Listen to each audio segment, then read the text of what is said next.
In the midst of a sunny neighborhood, my small art studio sat snugly between two tall buildings. My name is Amelia, and this studio is my refuge. As I looked around, the familiar sight of paintbrushes, messy palettes, and canvases in various stages of completion greeted me. Eventually here, I felt truly alive, losing myself in the world of colors and forms. Looking in through the door was my husband, Alex, his tall frame barely fitting through the doorway. His dark hair was a mess, probably from running his fingers through it all day at work, but his bright blue eyes always had a hint of mischief. "Hey," he said with a tired smile, dropping his briefcase by the door. "How was your day?" I sighed, looking over at a particular canvas. "It was good, but I'm struggling with this piece. I can't seem to get it right." Alex walked over, taking a closer look. "I think it's great," he said, trying to be supportive. "But what do I know? I can barely draw a stick figure." I chuckled. "Thanks for trying to make me feel better." Before we could continue, the sharp ring of the phone interrupted us. I picked it up, already dreading the voice I'd hear. Sure enough, it was Evelyn, my mother-in-law. "Hello, Amelia," she said, her voice dripping with false sweetness. "How are you?" "I'm fine." "Evelyn, what can I do for you?" I replied, trying to keep the annoyance out of my voice. "I just wanted to see how my son is doing," she said. "Is he there?" Alex gestured for the phone, mouthing, "I'll handle it." Before handing it over, I couldn't resist a little jab. "He's here, and he's great. He always enjoys coming home to a supportive environment." There was a pause on the other end. When she finally responded, "Just make sure he stays that way. Put him on." Alex took the phone from me, shooting me a look that said, "Please don't stir it." "Hi." "Mom," he began, and I tuned out the rest of their conversation, turning my attention back to my painting. After hanging up, Alex turned to me. "She's coming over tomorrow." I groaned. "What? Does she need more ammunition to mock my art?" Alex put his arm around me. "I'll talk to her, okay? Just trying to be civil." The next day, Evelyn arrived, and her entrance was as grand as always. All with striking gray hair. She had an air of superiority that she wore like a second skin. "Hello, Amelia," she said, scanning the room with disdain. "Hello, Evelyn," I responded, gritting my teeth. Her eyes settled on my latest work. "What's this?" she asked, pointing at it. "It looks like a child's mess." I clenched my fists, trying to stay calm. "It's a work in progress." Evelyn smirked. "Isn't everything here?" "I don't know why Alex supports this hobby of yours." "It's not a hobby," I retorted. "It's my passion." Alex walked in, sensing the tension. "Ladies, can we please not do this today?" Evelyn scoffed. "I just don't see why you waste your time." "Camilla, my son deserves better." At that, she turned and left the room. I sank into a chair, feeling deflated. Alex sat next to me, squeezing my hand. "Ignore her, okay? Your art is amazing." I looked into his eyes, feeling grateful for his support. "Thanks," I whispered. Life with Evelyn was like navigating a field of landmines. Every interaction was a potential explosion, and most days, I felt emotionally drained by her constant jabs. Her favorite topic, of course, was my art. She never passed an opportunity to belittle it or ridicule me. One Sunday afternoon, Alex and I were in our living room. The sunlight streamed through our window, casting a warm glow across the room. I was sketching a new idea while Alex read a book. The peaceful moment was interrupted by a knock at the door. "I'll get it," Alex said, setting his book down. He opened the door to reveal Evelyn holding a pie. I was in the neighborhood. She began, a hint of a smile on her lips. "I thought I'd drop by." "Thanks," Mom, Alex replied, taking the pie from her. "Come on in." I forced a smile. "Hello, Evelyn." She scanned the room, her gaze stopping at my sketchbook. "Noshkrabase." "Amelia, it's a concept sketch," I said, trying to keep my voice steady. Evelyn insmirked. "I'll never understand modern art. It all looks so pointless." Alex intervened. "Mom, can you please be respectful?" She shrugged. "I'm just giving my opinion. I didn't ask for it," I retorted. Evelyn leaned in closer, her voice drooping with condescension. "I just worry about Alex. What kind of future will he have with a wife who spends her time drawing whatever this is?" Alex stood up, placing himself between Evelyn and me. "Enough. Mom, Amelia's work is important. Just because you don't understand, it doesn't mean it's worthless." Evelyn feigned surprise. "I'm just concerned for my son." I stood up. "And I'm concerned for my mental well-being. I don't need your negativity." Evelyn huffed. "Fine, I'll leave." As she made her way to the door, she stopped and turned. One day, Alex will see you for who you truly are. I watched as she left, trying to shake off the weight of her words. Alex wrapped his arm around my shoulder. I'm sorry about her. I sighed. It's not your fault. I just wish she could see that there's value in what I do. Alex smiled. She may never see it, but I do. And I'll always be here to support you. The days following Evelyn's visit were tense. I found solace in my art, pouring all my emotions onto the canvas. Alex watched me work, always encouraging, always there. One evening, as the sun began to set, painting our room in hues of gold and crimson, my phone buzzed on the table. An unknown number flashed across the screen. Picking it up, I hesitated for a moment. Hello? The voice on the other end was soft and pleasant. Is this Amelia? Yes, speaking. Hello, Amelia. My name is Rebecca. I'm at the Ashton Art Gallery. We came across your work online and are very impressed. I blinked in surprise. The Ashton Art Gallery was one of the premier spots for modern art in the city. Really? Was all he could manage. Rebecca chuckled. Yes, really? We'd like to meet and discuss a potential exhibition. Brizzy, a wave of emotion washed over me. I'd love to. Great, Rebecca continued. How about this Friday at 3 p.m.? That works for me. Perfect. See you then. And to Amelia, keep doing what you're doing. Your art is truly special. Hanging up, I turned to Alex, my face beaming. You won't believe who that was. He looked up, curious. Who? The Ashton Art Gallery? They want to discuss an exhibition for my paintings. Alex's eyes widened in surprise, and he pulled me into a hug. That's amazing. I knew they'd notice your talent. I laughed. I still can't believe it. He pulled back, his face serious. You deserve this. Amelia, don't let anyone tell you otherwise. The news was like a shot of energy. I spent the next few days preparing, researching the gallery and planning which pieces to discuss. The day of the meeting arrived, and I dressed carefully, choosing a simple but professional outfit. As I was about to leave, the phone rang again.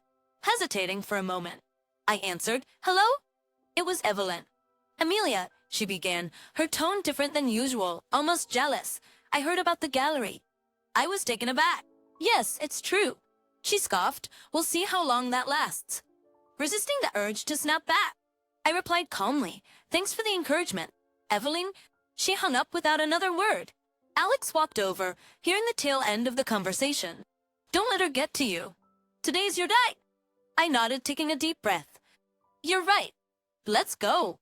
Looking into the Ashton Art Gallery, I was taken aback by its sheer grandeur. Walls adorned with vibrant paintings, sculptures strategically placed, and the subtle hum of quiet conversations filled the air. Rebecca, a tall woman with short curly hair, greeted us with a warm smile. Amelia, so good to meet you, she said, extending her hand. I shook it, my nerves still tingling. Thank you for having me. Rebecca led us through the gallery, pointing out specific spots where she envisioned my paintings. Your work, she began, has this raw energy that we believe our audience will resonate with. I looked at Alex, who gave me an encouraging nod. Thank you. Rebecca, that means a lot. She smiled. Now, let's discuss the specifics. We were thinking of dedicating an entire section to your work for the upcoming exhibit. Rebecca handed me a folder. Here's a layout of the gallery and a tentative schedule. We need your pieces here by next month. I flipped through the pages, trying to mask my excitement. This is thorough. I'll get started right away. The rest of the meeting was a whirlwind of discussions, from lighting preferences to wall colors. By the end, my head was spinning, but in the best possible way. As Alex and I walked back to our car, he turned to me, his eyes gleaming. I propose you did it. I laughed. We did it. I couldn't have done this without you. He grinned. Now comes the hard part, selecting and preparing your pieces. Over the next few weeks, our apartment turned into a hive of activity. I was in a zone, finalizing paintings, choosing frames, and coordinating with the gallery. Every surface was covered with art supplies and sketches. One evening, while I was working on a particularly intricate piece, the doorbell rang. Alex went to answer it, and moments later, he returned with a familiar face. Evelyn, I said, surprised. She looked around, taking in the chaos. So, this is what preparation looks like. I hesitated for a moment, then replied, Yes, it's a lot of work. Evelyn's eyes landed on a painting I had just finished. This one's different. I walked over. It's a new direction I'm trying. She studied it for a moment, her expression unreadable. It's interesting. Before I could respond, Alex intervened. Tom, why are you here? Evelyn sighed. I wanted to see what all the fuss was about. I took a deep breath. I'm proud of my work. Evelyn. She nodded. It's evident. Well, I should be going. But as she left, I felt a mix of emotions. Well, it wasn't praise. Evelyn's visit wasn't as confrontational as our previous encounters. Alex wrapped his arm around me. She's trying in her own way. I smiled weakly. Let's hope. The days flew by, and soon it was time to move the paintings to the gallery. With each piece I packed, I felt a combination of excitement and anxiety. This is it, I whispered to Alex as we loaded the last painting into the van. He squeezed my hand. You're ready, and I can't wait for the world to see your brilliance. This is it, I whispered to Alex as we loaded the last painting into the van. He squeezed my hand. The day before the exhibition was a blur of activity. The gallery was bustling with staff setting up lighting, positioning paintings, and ensuring everything was perfect. Alex and I arrived early, watching in awe as my artwork was given prime positioning. Rebecca approached us, clipboard in hand. Amelia, it's all coming together wonderfully. Your pieces are truly the highlight. I smiled, feeling a surge of pride. Thank you, Rebecca. This means the world to me. She nodded, making a few notes. The press will be here tomorrow. This is a significant opportunity for you. As the day wore on, I took a moment to sit, absorbing the surroundings. As the realization hit me, I was about to have my first major art exhibition. This was a dream come true, and I was overwhelmed with gratitude. Alex came over, handing me a coffee. Deep in thought, I looked up, smiling, just taking it all in. It's a lot. He sat down next to me. You deserve every bit of this, protects Aurelia. I'm so proud of you. I leaned into him, grateful for his unwavering support. Thank you. Alex, our moment was interrupted by a call. My phone lit up with an unknown number. Rios, I answered. Amelia? The voice crackled. Yes, who's this?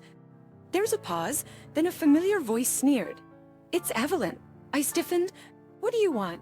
She chuckled. Just wanted to wish you luck for tomorrow. Despite her words, there was an unmistakable tone of mockery. Thanks, I replied curtly, ready to end the call. But Evelyn continued. Actually, there's more. I visited your apartment today. My heart sank. What did you do? Evelyn? She laughed. Let's just say I improved a few of your pieces. I felt the blood drain from my face. You did what? Evelyn's voice was dripping with malice. You'll see soon enough. She hung up before I could say anything else. Then again, I turned to Alex. She's been to our apartment. She's done something to my paintings. His face darkened. Let's go home. Now. We raced back, anxiety mounting with each passing minute. As we entered our apartment, the devastation was clear. Several of my paintings were destroyed. Splashes of paint, torn canvases, and scribbles marred my artwork. I sank to the floor, tears streaming down my face. How could she? Alex knelt beside me, equally shocked. We'll get through this. It's just for Persmadia. But amidst the destruction, a realization dawned on me. The best pieces, the ones meant for the exhibition, were already at the gallery. Evelyn had ruined some paintings, yes, but not the ones for the exhibition. A plan formed in my mind. Evelyn had ruined some paintings, yes, but not the ones for the exhibition. Did a plan formed in my mind, just wiping away my tears. I looked up at Alex. She thinks she's won, but she hasn't. We have an exhibition tomorrow, and it will be a success. He nodded, determination in his eyes. You're right. Let's focus on that. The day of the exhibition had arrived. I was nervous, but the events of the previous day had me a newfound determination. Alex looked at me, offering a comforting smile. Are you ready for this? I took a breath. As ready as I'll ever be? The gallery was soon teeming with visitors, reporters, art enthusiasts, and curious onlookers walked around, admiring the pieces. The positive murmurs and awed expressions of the crowd boosted my confidence. Rebecca approached, her face glowing with excitement. Amelia, this is beyond expectation. The response is phenomenal. I grinned. Oh, thank you. Rebecca, it's all thanks to your support. As the day progressed, I was pleasantly surprised to see many familiar faces. Friends, family, and even a few old colleagues came by to show their support. Midway through the exhibition, an elegantly dressed man approached me. "Really, I'm Charles.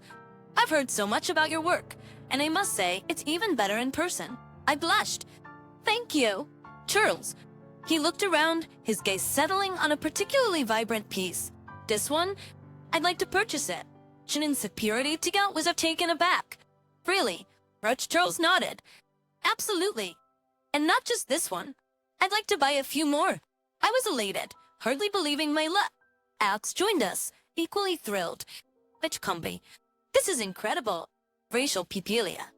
As we finalized the details with Charles, there was a commotion at the entrance. Evelyn had arrived, smugness evident on her face. She walked over, her eyes scanning the gallery. "So this is your big day?" I met her gaze evenly. "Yes, Beatlin, and it's going better than I could have hoped." She smirked. "See. Well, enjoy it while it lasts." Just as I was about to reply, Charles interjected. "He must be the infamous Evelyn. I've heard a lot about you." Evelyn looked him up and down. "Andred Spass? And who might you be?" Charles extended his hand. "The Charles Montgomery? I've just purchased some of Amelia's artwork." Evelyn's smugness faded, replaced by surprise. "You bought these?" Charles nodded. "Yes, and I must say, they're some of the best pieces I've seen in a long time." Evelyn was at a loss for words. The realization that someone of Charles's stature admired my work was a hard pill to swallow. I decided it was time to turn the tables. "Evelyn, remember those paintings you improved at our apartment?" She raised an eyebrow. "What about them?" "Evelyn, remember those paintings you improved at our apartment?" She raised an eyebrow. "What about them?" I smiled. Fictions. Charles bought those too. Charles added, "And I intend to press charges for the damage to my property." Evelyn paled, her confidence shattered. "They can't be serious." Charles looked at her sternly. "I am. I value art, and what you did was criminal." Evelyn looked like she was about to crumble. "I trust for people? I didn't know." I stepped forward. "Now you do. Maybe you'll think twice before meddling in others' lives." After the whirlwind of Evelyn's confrontation, the gallery buzzed even more. I had to take a moment to breathe and center myself. The sheer number of people attending and the success of the sales was mind-boggling. Alex came up behind me, wrapping his arms around my waist. "How are you holding up?" I leaned into his embrace. "Better than I thought? But God, Alex, the sheer number of people..." He chuckled. "And snowing. They're here for you. For you tenters. All for you." Rebecca sidled up next to us, a glass of champagne in hand. "You two are the stars tonight." And Amelia the critics are raving. Taking a sip of her drink, she continued, "I've had 3 other gallery owners approach me already asking about you. The next big thing," they said. I blinked in surprise, struggling to process the information. "Really?" She nodded, her eyes twinkling. "It's really easy. Prepare yourself for a lot more attention after tonight." A familiar voice called out, "There's the artist of the evening." I turned to see my old college friend, Lisa, striding over with a big smile on her face. Owing me into a hug, she said, "I always knew you'd make it big." To me, I laughed. "It's still Amelia to you, but thank you." "Lisa, it's been too long." As the night wore on, I chatted with countless visitors, some who knew about art, some who didn't, and some who just came to show their support. Each interaction was a reminder of the journey I had taken to get here. And near around midnight, the crowd began to thin. The gallery's lights dimmed slightly, casting a warm, ambient glow over the remaining guests. That's when I noticed a familiar face standing by one of my paintings, studying it intently. "Uncle Richard," I approached hesitantly. Lest we hadn't spoken in years. He turned to me, his eyes slightly moist. "Hello, Amelia. Just night for a curse the scuff. It's been a while. Not knowing what to say, I simply replied, "Yes, it has." He looked back at the painting, a piece I had done of our old family home. "This takes me back," he murmured. We talked for a long time, reminiscing about old times and catching up on new ones. But a rift that formed in our family after a dispute over inheritance had kept us apart. But that night, in front of my artwork, barriers were broken. The rift that had formed in our family after a dispute over inheritance had kept us apart. But that night in front of my artwork, barriers were broken. By the time the gallery closed, my feet were sore and my voice was hoarse. But the joy in my heart was unparalleled. Alex, ever the doting husband, carried some of my stuff as we headed out. As we drove home, he glanced over at me. Alpine you did it, really. You proved them all wrong. I leaned my head against the window, the city lights streaming past. It's just the beginning. Alex, just the beginning. The sun filtered through the curtains as I sipped my morning coffee. Last night's exhibition success still buzzed in my mind, and the feeling of satisfaction lingered. Alex was reading the morning paper when the phone rang. Picking up, I was met with a familiar, shaky voice. Really, Yelia, it's Eve Evelyn. My guard went up immediately. Fritz, what do you want? To apologize, she began, desperation evident in her voice. I've seen the error of my ways, especially after the success of your exhibition. Why now, after everything? I asked, my voice icy. That's the buyer of the paintings has filed a lawsuit. It's substantial. I was hoping if maybe you could talk to him, persuade him to drop the charges. She was almost pleading. I took a deep breath. You expect me to bail you out after everything you've done? Mrs. I'm genuinely sorry. She insisted. That might be, but actions have consequences. Evelyn, I responded coldly. Please, Remilia, think about it, she urged before I ended the call. Days later, the court's decision came through. Evelyn was ordered to pay the full cost of the spoiled paintings and a hefty fine for property damage. The verdict didn't surprise me. She had openly admitted to the act after all. Word reached me that Evelyn had tried to appeal for leniency, but to no avail. The damage was done. Soon after, Evelyn ceased all communications with me. The silence was, in many ways, a relief. Just with her out of the picture, my life regained its balance. My career flourished, and Alex and I continued to strengthen our bond. The ordeal with Evelyn was a harsh reminder that life was filled with challenges, but also that every cloud had a silver lining. Sometimes justice did prevail,